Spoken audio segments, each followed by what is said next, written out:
Hello दोस्तों, आप लोग का स्वागत है हमारे channel PR knowledge research centre पर। और ये है पार्ट 1 क्लास 10 का एनसीईआरटी है, जो यहाँ पर लिखा है क्लास 10 के अभ्यर्थियों के लिए। और लोकतांत्रिक राजनीति 2 है। इसके पहले 9 में आपने 1 में पढ़ा, जिसमें कि आपने लोकतंत्र के बारे में जाना, सरकार के बारे में जाना और बहुत सारी चीज़ों के बारे में जाना, अधिकारों के बारे में जाना, है ना।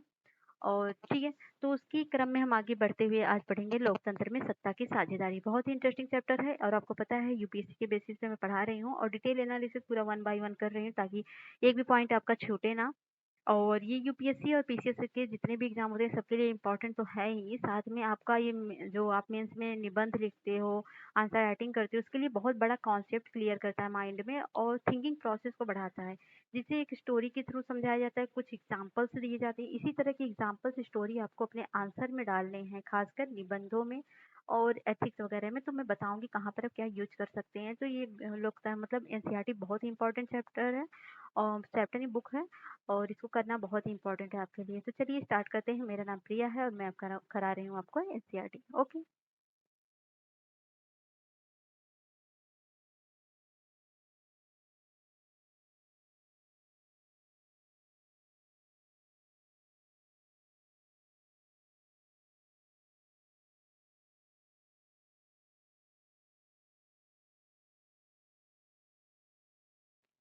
तो आज हम करेंगे सत्ता की साझेदारी। तो परिचय दिया है।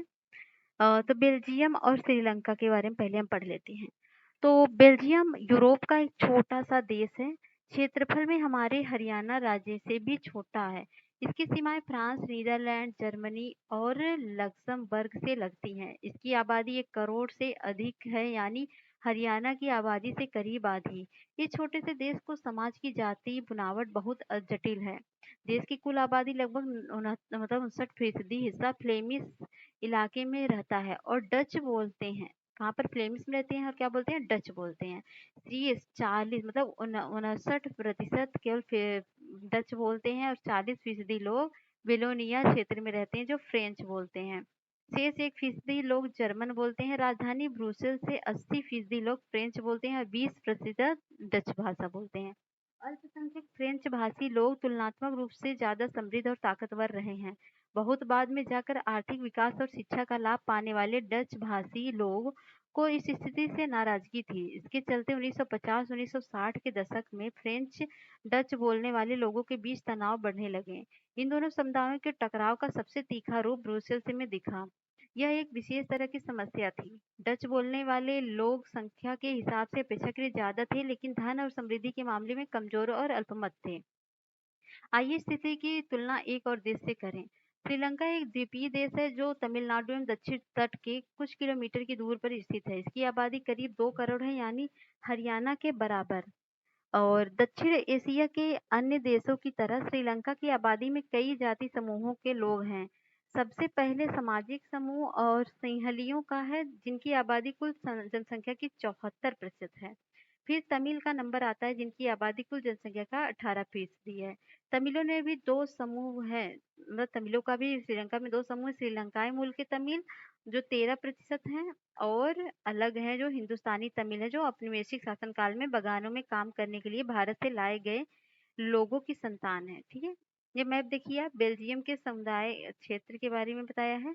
तो ब्रुसेल्स राजधानी क्षेत्र ये पूरा है रेड वाला, और रेड जो सॉरी रेड वाला नहीं, ये है बीच वाला, देख सकते हो। और वेलोन जो है जहाँ पर फ्रेंच लोग बोलते हैं, ये पूरा रेड वाला है। और फ्लेमिश जो बोलते हैं, डच बोलते हैं, वो येलो वाला है। और जर्मनी भाषा बोलते हैं ये किनारे वाले इतने लोग। ठीक है। तो एथनिक या जाति क्या होता है?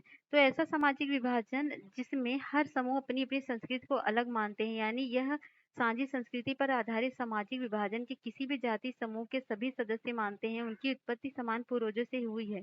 इसी कारण उनकी शारीरिक बनावट और संस्कृति एक जैसी है। जरूरी नहीं कि ऐसे समूह के सदस्य किसी एक धर्म के मानने वाले में से हो या उनकी राष्ट्रीयता एक हो।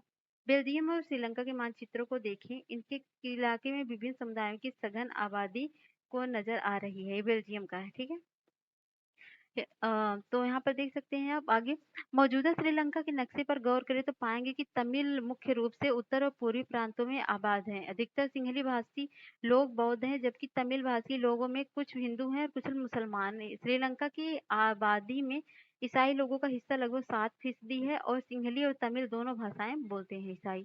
श्रीलंका में बहुसंख्यक, तो ये पर देख सकते हैं। अब जरा सोचिए कि ऐसी स्थिति में क्या हो सकता है। नहीं, पूरा पैराग्राफ पढ़ते हैं। तो अ, बेल्जियम में डच भाषी लोग अपनी बड़ी संख्या के बल पर फ्रेंच भाषी और जर्मन भाषी पर अपनी इच्छाएं थोप सकते हैं। इसमें इनके बीच लड़ाई और बढ़ जाती है। संभव था कि इसमें देश बट जाता और ब्रुसेल्स पर दोनों पक्ष पर अपना अपना दावा ठोकते। श्रीलंका में सिंहली आबादी का बहुमत और ज्यादा था और लोग मुल्क में अपना मनमानी चला सकते थे। आइए अब देखें कि असल में दोनों देशों में क्या क्या हुआ। श्रीलंका में बहुसंख्यकवाद क्या था। सन 1948 में श्रीलंका स्वतंत्र राष्ट्र बना था अपने भारत के 1 साल बाद। सिंहली समुदाय के नेताओं ने अपनी बहुसंख्या में बल पर शासन प्रभुत्व जमाना चाहा। इस वजह से लोकतांत्रिक रूप से निर्वाचन सरकार में सिंहली समुदाय की प्रभुता कायम करने के लिए अपनी बहुसंख्यक परस्ती के तहत कई कदम उठाए। 1956 में कानून बनाया गया जिसके तहत तमिल को दरकिनार करके सिंहली को एकमात्र राजभाषा घोषित कर दिया गया है। विश्वविद्यालय और सरकारी नौकरियों में सिंहलियों को प्राथमिकता देने की नीति चली। नए संविधान में प्रावधान भी किया गया कि सरकार बौद्ध मत को संरक्षण और बढ़ावा देगी। एक एक करके आए इन सरकारी फैसलों ने श्रीलंकाई तमिलों की नाराजगी और शासन को लेकर उनमें बेगानापन बढ़ाया। उन्हें लगा कि बौद्ध धर्मावलंबी सिंहलियों के नेतृत्व वाली सारी राजनीतिक पार्टियां उनकी भाषा और संस्कृति को लेकर असंवेदनशील हैं। उन्हें लगा कि संविधान और सरकार की नीतियां उन्हें समान राजनीतिक अधिकारों से वंचित कर रही हैं। नौकरियों और फायदों के अन्य कामों में उनके साथ भेदभाव हो रहा है और उनके हितों की अनदेखी की जा रही। परिणाम यह हुआ कि तमिल और सिंहली समुदायों के संबंध बिगड़ते चले गए। तो ये जफना है, ये टिकामाली है, ये बट्टिकालोआ है, ये कोलंबो है। तो आप देख सकते हैं श्रीलंका में जाति समूह ये सिंहली है। जो येलो कलर का जितना है ये लोग सिंहली हैं और श्रीलंकाई तमिल ये रेड वाला ये वाला है ये एरिया। और भरतवंशी तमिल जो भारत वाले ये जो ब्राउन ब्राउन कलर में ये है। और मुसलमान जो है ये जो डॉटेड डॉटेड दिए गए मुसलमान हैं। और ठीक है, आगे देख सकते हैं। बहुसंख्यक समुदाय के शासन में क्या हर्ज है। अगर श्रीलंका में सिंहलियों का राज नहीं होता तो किसका राज होता, आप बताइए। श्रीलंकाई तमिलों ने अपनी राजनीतिक पार्टियां बनाई और तमिल को राजभाषा बनाने, क्षेत्रीय स्वायत्ता हासिल करने तथा शिक्षा और रोजगार में समान अवसरों की मांग को लेकर संघर्ष किया। लेकिन तमिलों की आबादी वाले इलाके की स्वायत्ता की उनकी मांग को लगातार नकारा गया। 1980 के दशक में जब उत्तर पूर्वी श्रीलंका में स्वतंत्र तमिल ईलम सरकार बनाने की मांग को लेकर अनेक राजनीतिक संगठन बने तो श्रीलंका में दो समुदायों के बीच पारस्परिक अविश्वास न बड़े बड़े टकराव का रूप ले लिया। यह टकराव गृह युद्ध में परिणत हो गया। आगे देख सकते हैं। परिणत हुआ, इस परिणाम स्वरूप दोनों पक्ष के हजारों लोग मारे जा चुके हैं। अनेक परिवार अपने मुल्क से भागकर शरणार्थी बन गए। इससे भी कई गुना ज्यादातर लोगों की रोजी रोटी चौपट हो गई। आपने पढ़ा कि 10वीं कक्षा की अर्थशास्त्र पुस्तक में आप पढ़ेंगे कि हमारे क्षेत्र के देशों में आर्थिक विकास और स्वास्थ्य मामले में श्रीलंकाई का रिकॉर्ड सबसे अच्छा है। वहाँ के गृह युद्ध के मुल्क के सामाजिक और सांस्कृतिक आर्थिक जीवन में काफी परेशानियां पैदा हुई। 2009 में इस गृह युद्ध का अंत भी हुआ। तो बेल्जियम की समझदारी देख सकते हैं। बेल्जियम के नेताओं ने श्रीलंका से अलग रास्ता अपनाने का फैसला किया। उन्होंने क्षेत्रीय अंतरों और सांस्कृतिक विविधता को स्वीकार किया। 1970 और 1993 के बीच उन्होंने अपने संविधान में 4 संशोधन सिर्फ इस बात को लेकर किए कि देश में रहने वाले किसी भी आदमी को बेगानेपन का एहसास ना हो और सभी मिलजुल कर रहें। उन्होंने इसके लिए जो व्यवस्था की वो बहुत ही कल्पनाशील है तथा कोई ऐसा देश नहीं कर पाया। बेल्जियम में के मॉडल विशेष जानकारियों के लिए देखें बॉक्स की कुछ। तो अच्छा, तो यहाँ पर देख सकते हैं कि कुछ मुख्य बातें हैं। संविधान में इस बात का स्पष्ट प्रावधान है कि केंद्रीय सरकार डच और फ्रेंच भाषी मंत्रियों की संख्या समान रहेगी। कुछ विशेष कानून तभी बन सकेंगे जब दोनों भाषाई समूह संसदों का बहुमत उनके पक्ष में हो। इस प्रकार किसी समुदाय के लोग एक तरफा फैसला नहीं कर सकते हैं। केंद्र सरकार की अनेक शक्तियां देश के दो इलाकों की क्षेत्रीय सरकारों को सुपुर्द कर दी हैं, यानी राज्य सरकारें केंद्रीय सरकार के अधीन नहीं हैं। ब्रुसेल्स में अलग सरकार और इसमें दोनों समुदायों का समान प्रतिनिधित्व है। फ्रेंच भाषी लोगों ने ब्रुसेल्स में समान प्रतिनिधित्व के लिए प्रस्ताव को स्वीकार किया, क्योंकि डच भाषी लोगों ने केंद्रीय सरकार से बराबरी का प्रतिनिधित्व स्वीकार किया था। तो बेल्जियम में एक बस्ती का है पता यहाँ दिए गए फोटोग्राफ में अंकित है, आप देख सकते हैं। केंद्रीय और राज्य सरकारों के अलावा अलावा यहाँ एक तीसरे स्तर की सरकार भी काम करती है, यानी सामुदायिक सरकार। इस सरकार का चुनाव एक ही भाषा बोलने वाले लोग करते हैं। डच, फ्रेंच और जर्मन बोलने वाले समुदाय के लोग चाहे जहाँ भी रहते हैं, समुदाय सरकार को चुनते हैं। इस सरकार को संस्कृति, शिक्षा और भाषा जैसे मसलों पर फैसला लेने का अधिकार है।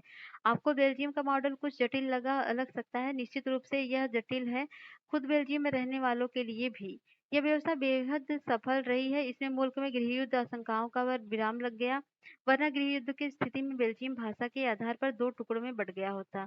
जब अनेक यूरोपीय देशों के साथ मिलकर यूरोपीय संघ बनाने का फैसला किया, तो ब्रुसेल्स को उसका मुख्यालय चुना गया। तो यहाँ पर देख सकते हैं बेल्जियम में यूरोपीय संसद है।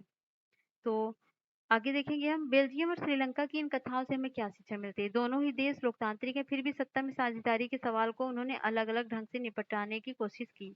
बेल्जियम के नेताओं को लगा कि विभिन्न समुदायों और क्षेत्रों की भावनाओं का आदर करने पर ही देश का एकता संभव है। इस एहसास के चलते दोनों पक्ष में सत्ता में साझेदारी करने पर सहमत हो गए हैं। श्रीलंका में ठीक उल्टा रास्ता अपनाया। इसमें इससे पता चलता है कि अगर बहुसंख्यक समुदाय दूसरों पर प्रभुत्व कायम करने और सत्ता में उनको हिस्सेदारी न बनाने का फैसला करता है, तो इससे देश की एकता की भी संकट में आ जाती है। तो यहाँ पर बाईं तरफ अंकित कार्टून में जर्मनी की एक समस्या संकेत किया गया है। वह क्रिश्चियन डेमोक्रेटिक पार्टी और क्या है, डेमोक्रेटिक पार्टी के नाम से 2 पार्टियों की गठबंधन की सरकार। ऐतिहासिक रूप से ये दोनों पार्टियां एक दूसरे की प्रतिस्पर्धा रही हैं। 2005 के चुनाव में इन दोनों में से किसी को अपने भूते सरकार बनाने लायक बहुमत नहीं मिला, इसलिए इन्हें गठबंधन सरकार बनानी पड़ी। दोनों दल विभिन्न नीतिगत मामलों पर अलग-अलग पक्ष लेते हैं। सत्ता की साझेदारी क्यों ज़रूरी है, ये जान लेते हैं। इसके पहले भी शायद 9 में हमने पढ़ा था, तो आज यहाँ भी पढ़ेंगे।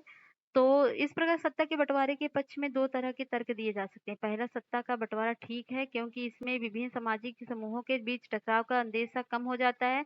चूँकि सामाजिक टकराव आगे बढ़कर अक्सर हिंसा और राजनीतिक अस्थिरता का रूप ले लेता है, इसलिए सत्ता में हिस्सा दे देना राजनीतिक व्यवस्था के स्थायित्व के लिए अच्छा है।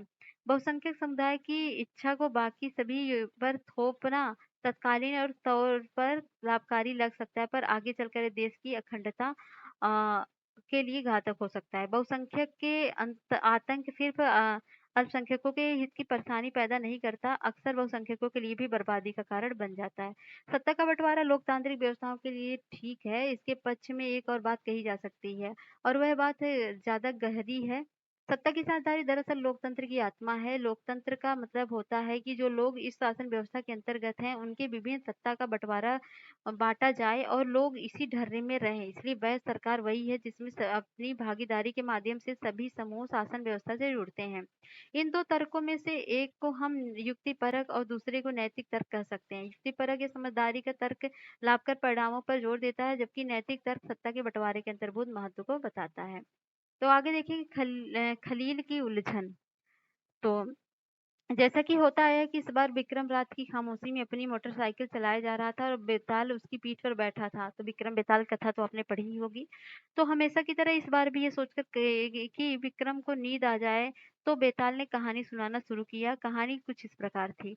बेरूत शहर में खलील नाम का एक आदमी रहा करता था। उसके माँ-बाप अलग-अलग समुदाय के थे। उसके पिता ऑर्थोडॉक्स ईसाई थे, तो माँ सुन्नी मुसलमान। आधुनिक शहर के लिए कोई अनूठी बात न थी। लेबनान में अलग-अलग समुदाय के लोग रहते थे। राजधानी बेरूत में भी बस जाते थे। साथ-साथ में मेल-जोल होता था और गृह युद्धों में एक-दूसरे से लड़ते थे। खलील का चाचा ऐसा ही लड़ाई में मारा गया था। तो गृह युद्ध की समाप्ति के बाद लेबनान के सारे नेता साथ मिलकर बैठे और समुदाय के बीच सत्ता के बंटवारे की कुछ बुनियादी नियमों पर सहमत हुए। इन नियमों के अनुसार तय हुआ कि देश का राष्ट्रपति मैरोनाथ नाइट पंथ का कोई कैथोलिक ही होना चाहिए। सिर्फ सुन्नी मुसलमान मुसलमान की प्रधानमंत्री हो सकता है। उप प्रधानमंत्री का पद ऑर्थोडॉक्स ईसाई और संसद के अध्यक्ष का पद शिया मुसलमान के लिए तय हुआ। इस समझौते के अनुसार आगे से ईसाई फ्रांस से संरक्षण की मांग नहीं करेंगे और मुसलमान भी पड़ोसी सीरिया के साथ एकीकरण की मांग छोड़ने पर सहमत हुए। जब ईसाइयों और मुसलमानों के बीच यह समझौता हुआ तब दोनों की आबादी लगभग बराबर थी। बाद में मुसलमान स्पष्ट रूप से बहुमत में आ गए और दोनों पक्ष अभी भी उस समझौते का आदर करते हुए उसे मान रहे थे। खलील को इस समझौते में बड़ी गड़बड़ी लगती है। वह राजनीतिक महत्वाकांक्षा वाला लोकप्रिय व्यक्ति है, लेकिन मौजूदा व्यवस्था के रहते वह सबसे बड़े पद पर पहुंच नहीं सकता। वह ना तो माँ के धर्म को मानता है और ना ही पिता के। असल में वह चाहता नहीं था कि किसी भी धर्म से जोड़कर पहचाना जाए।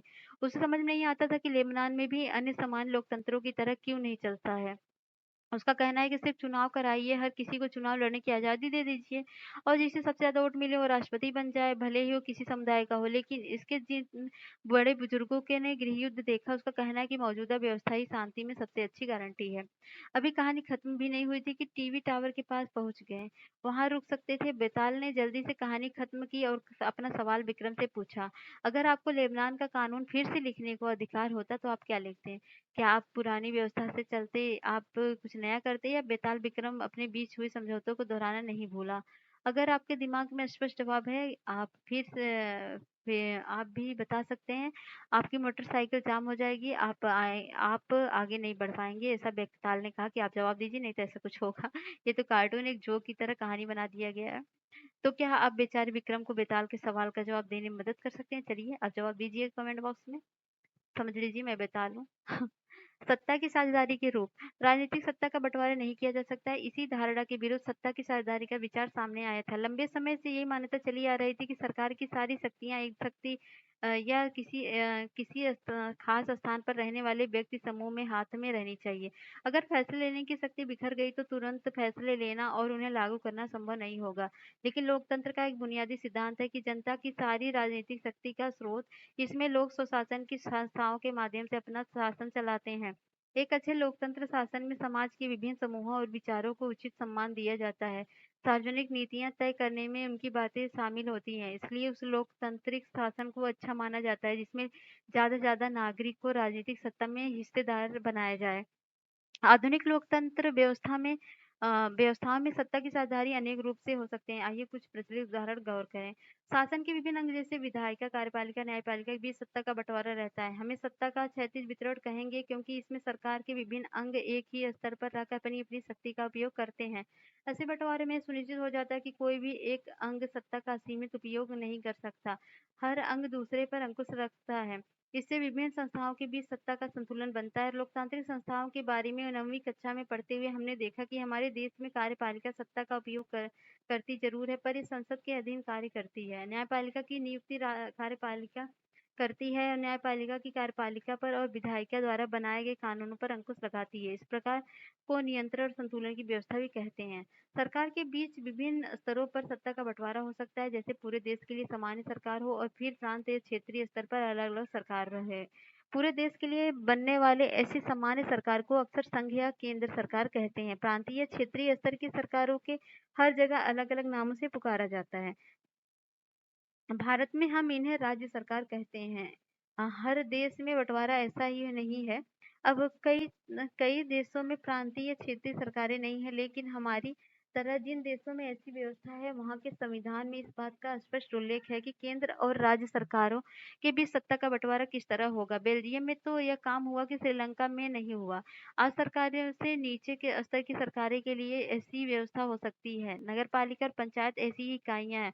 उच्चतर और निम्नतर स्तर की सरकारों के बीच सत्ता के ऐसे बंटवारे को ऊर्ध्वाधर वितरण कहा जाता है। हम अगले अध्याय में इस पर विस्तार करेंगे। तो सत्ता का बंटवारा विभिन्न सामाजिक समूहों, मसलन भाषाई, धार्मिक और के बीच हो सकता है। बेल्जियम में सामूहिक सरकार का इस व्यवस्था का एक अच्छा उदाहरण है। कुछ देशों में संविधान और कानून इस बात का प्रावधान करते हैं कि सामाजिक रूप से कमजोर समुदाय और महिलाओं को विधायिका और प्रशासन में हिस्सेदारी दी जाए। पिछले साल हमने अपने देश की प्रचलित आरक्षित चुनाव क्षेत्र वाली ऐसी ही व्यवस्था के बारे में पढ़ा था। इस तरह की व्यवस्था विधायिका प्रशासन में अलग अलग सामाजिक मुद्दों को हिस्सेदार देने के लिए की जाती है, ताकि लोग खुद को शासन से अलग ना समझ सकें और अल्पसंख्यक समुदायों को भी इसी तरीके से सत्ता में उचित हिस्सेदारी दी जाती है। सामाजिक विविधताओं को शासन में भागीदारी देने के अलग-अलग तरीकों पर हम सेकंड यूनिट में चर्चा करेंगे।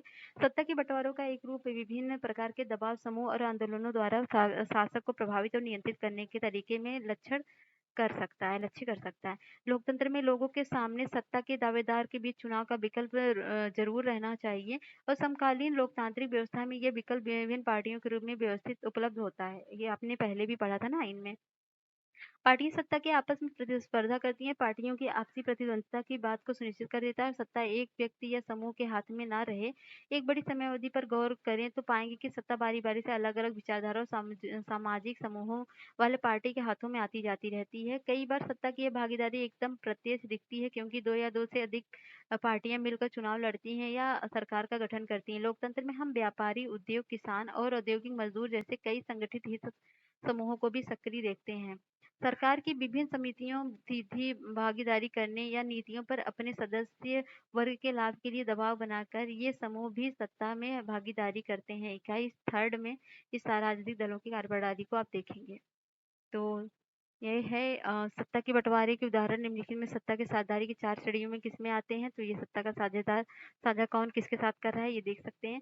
जैसे बम्बई उच्च न्यायालय महाराष्ट्र सरकार ने आदेश दिया कि वो तत्कालीन कार्रवाई और मुंबई के साथ अनाथालयों के 2000 बच्चों के रखरखाव में सुधार करें।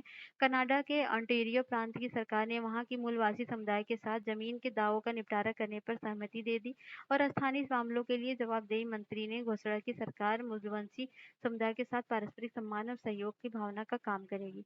तो रूस की 2 प्रभावशाली राजनीतिक पार्टियां the union of right forces और लिबरल याब्लोको मूवमेंट एक मजबूत दक्षिणपंथी है। गठबंधन बनाने के अपने संगठनों के विलय का फैसला लिया। इसका प्रस्ताव अगले संसदीय चुनाव में उम्मीदवारों की साझा सूची बनाएंगे। नाइजीरिया के विभिन्न प्रांतों के वित्त मंत्रियों ने एकजुट होकर का मांग किया और संघीय सरकार अपनी आमदनी के स्रोतों को घोषित करे। वे यह सब जानना चाहते हैं कि जिन प्रांतों के बीच राजस्व का बंटवारा किस आधार पर होता है। तो ये आपके लिए क्वेश्चन है। ये तो क्वेश्चन नहीं है, सब प्रश्नावली है, इसको पढ़ लीजिएगा जहाँ पर कंफ्यूजन हो। और क्वेश्चन आंसर अगर आप करना चाहें तो करके हमको भेज दीजिएगा कमेंट बॉक्स में। और कैसा लगा आपको एनसीईआरटी का चैप्टर? इसे देखिए बहुत सारे क्वेश्चन आते हैं, जैसे संघ क्या है, सरकार क्या है, लोकतंत्र कौन कौन से डायमेंशंस हैं। और कुछ एग्जाम्पल अगर मान लीजिए पूछ रहा है, अगर आप आंसर लिख रहे हो, जैसे किसी में बेल्जियम वगैरह का, श्रीलंका का एक कंपैरिजन किया गया और बताई गई, तो इस सारी चीज़ों को जब आंसर में लिखोगे ना तो आंसर बहुत इफेक्टिव बनेगा, आपको भर-भर के मार्क्स मिलेंगे। तो कैसा लगा ये बताइएगा ज़रूर। मिलते हैं नेक्स्ट वीडियो में नेक्स्ट चैप्टर के साथ, तब तक के लिए जय हिंद, जय भारत।